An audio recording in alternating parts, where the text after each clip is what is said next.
Love మీద మరి ఏ interest లేదా? ఆహా, రాలేదు కూడా. రాలేదు కూడా. ఒపీనియన్ ఏంటి లవ్ అంటే? అదొక నాకెందుకో అంటే ఇప్పుడున్న నా ఫ్రెండ్స్ని చూస్తుంటుంటే అదొక టాక్సిక్ అనిపిస్తుంది. నాకు ఏ రిలేషన్ అరే వీళ్ళని చూస్తే బాగున్నారు, క్యూట్గా ఉన్నారు, మంచి అండర్స్టాండింగ్ ఉందని లేదు. ఎప్పుడు చూడు గొడవ పడడం, ఎప్పుడు చూడు రిస్ట్రిక్ట్స్ పెట్టుకోవడం, ఏడవడం, కొట్టుకోవడం, తిట్టుకోవడం చాలా సిల్లీ అనిపిస్తుంది. ఓకే. అంటే టాక్సిక్ అంటే ఎలా అంటారు? ఈ రోజుల్లో మీ సరౌండింగ్‌లో మీ ఫ్రెండ్స్‌ని చూసి నిజంగా ఇంత టాక్సిక్ ఉంటే ఈ రిలేషన్‌లో వెళ్ళి వేస్ట్, ఈ లవ్ ట్రాక్ వెళ్ళొద్దు అనుకుంటున్నారు కదా! ఎలా? ఎదుటి వాళ్ళు ఫస్ట్ చెప్పే మాటని వినకపోవడం. హ్మ్. ఐదర్ బాయ్ అయినా గర్ల్ అయినా చెప్తున్న మాటని చెప్పనివ్వకపోవడం, అక్కడే కట్ చేసి గొడవ స్టార్ట్ చేయడం. వాళ్ళ ఉద్దేశం ఏంటంటే గొడవ స్టార్ట్ చేసామనుకోండి వీళ్ళు నెక్స్ట్ టాపిక్ దాకా వెళ్ళరు. హ్మ్. సో వీళ్ళు బతిమాలుతూ ఉంటారు, గొడవ స్టార్ట్ చేస్తే తిడుతూ ఉంటారు, వీళ్ళు రిక్వెస్ట్ చేస్తుంటారు, సరే సారీ తప్పు నాదే, నేను మళ్ళీ ఏం చెయ్యను, మళ్ళీ రిపీట్ చేయను అని చెప్పేసి వీళ్ళే కావాలని ముందు గొడవ పెట్టుకుంటారు.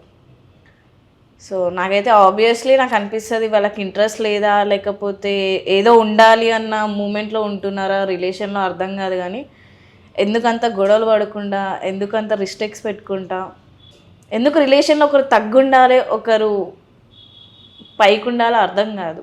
ఏమనంటే నేను బాయ్ని, నువ్వు గర్ల్వి, నీకు నాకు డిఫరెన్స్ ఉన్నాయి, నేను ఇది చేస్తా అంటే నేను బాయ్ని, నేను ఇది చేయొచ్చు, నువ్వు చేయలేవు, ఎప్పుడు చూడు లైవ్ లొకేషన్స్ ఆన్ చేసుకో, అంత ట్రస్ట్ లేనప్పుడు వద్దు, అస్సలు వద్దు. కట్ చేసేసుకోండి, కష్టమైనా సరే కట్ చేసేసుకోండి తప్ప లైఫ్ లాంగ్ భరించడం వద్దు. నా సజెషన్ అయితే అదే. ఓకే. మరి ఎంతకాలం అని ఎలా ఉంటారు మరి? అర్థం కాలేదు. ఎంతకాలం ఇట్లా సింగిల్గా ఉంటారు?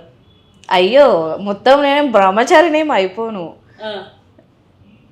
నా టైం వచ్చినప్పుడు నేను పెళ్లి చేసుకుంటా. ఒకవేళ నాకు నిజంగా నన్ను అర్థం చేసుకునే అబ్బాయి అనిపిస్తే ఫైన్, నన్ను చూసుకోగలుగుతాడు, నన్ను అర్థం చేసుకోగలుగుతాడు అనుకుంటే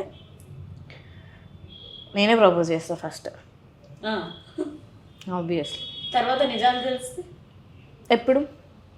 ఆఫ్టర్ లవ్. అదే అంటున్నా కదా, తెలిస్తేనే అంటే లైక్ నన్ను అర్థం చేసుకోగలుగుతాడు అవన్నీ తెలిసాకనే నేనే ప్రపోజ్ చేస్తాను ఆయనకి. ఇంకా తెలుసుకున్న దాంట్లోనే అయిపోతుందేమో జన్మంతా. అది కరెక్ట్.